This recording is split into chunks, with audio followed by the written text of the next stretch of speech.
proof that he was going out of Avonlea, and he had the buggy and the sorrel mare, which betokened that he was going a considerable distance. Now, where was Matthew Cuthbert going, and why was he going there? Had it been any other man in Avonlea, Mrs. Rachel, deftly putting this and that together, might have given a pretty good guess as to both questions.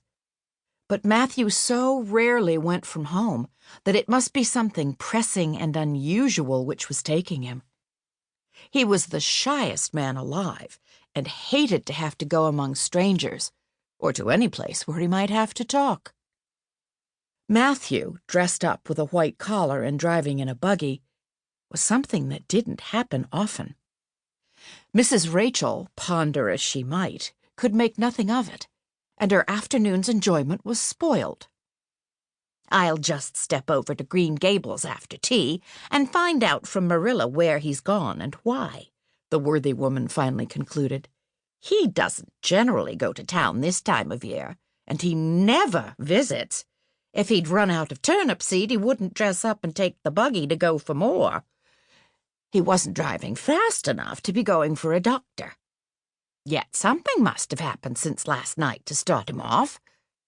I'm clean puzzled, that's what, and I won't know a minute's peace of mind or conscience until I know what has taken Matthew Cuthbert out of Avonlea today." Accordingly, after tea, Mrs. Rachel set out. She had not far to go. The big, rambling, orchard-embowered house where the Cuthberts lived was a scant quarter of a mile up the road from Lynn's Hollow. To be sure, the long lane made it a good deal further. Matthew Cuthbert's father, as shy and silent as his son after him, had got as far away as he possibly could from his fellow men, without actually retreating into the woods when he founded his homestead. Green Gables was built at the furthest edge of his cleared land, and there it was to this day, barely visible from the main road along which all the other Avonlea houses were so sociably situated. Mrs. Rachel Lynde did not call living in such a place living at all. "It's just staying, that's what," she said, as she stepped along the deep-rutted grassy lane bordered with wild rose bushes.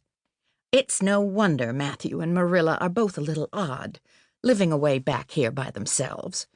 Trees aren't much company, though dear knows if they were, there'd be enough of them. I'd rather look at people. To be sure, they seem contented enough, but then I suppose they're used to it. A body can get used to anything, even to being hanged, as the Irishman said." With this, Mrs. Rachel stepped out of the lane into the backyard of Green Gables. Very green and neat and precise was that yard, set about on one side with great patriarchal willows, and the other with prim Lombardies. Not a stray stick nor stone was to be seen, for Mrs. Rachel would have seen it if there had been. Privately, she was of the opinion that Marilla Cuthbert swept that yard over as often as she swept her house. One could have eaten a meal off the ground without overbrimming the proverbial peck of dirt.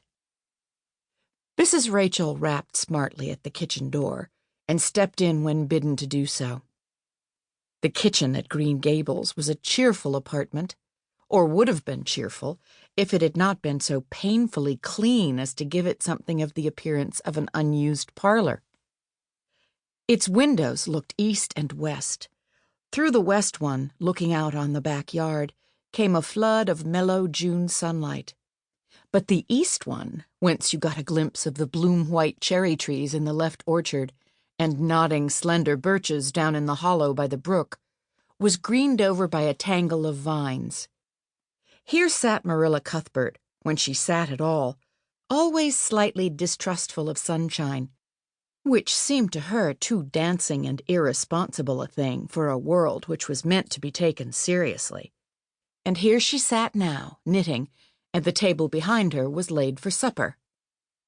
Mrs. Rachel, before she had fairly closed the door, had taken a mental note of everything that was on that table. There were 3 plates laid, so that Marilla must be expecting someone home with Matthew to tea.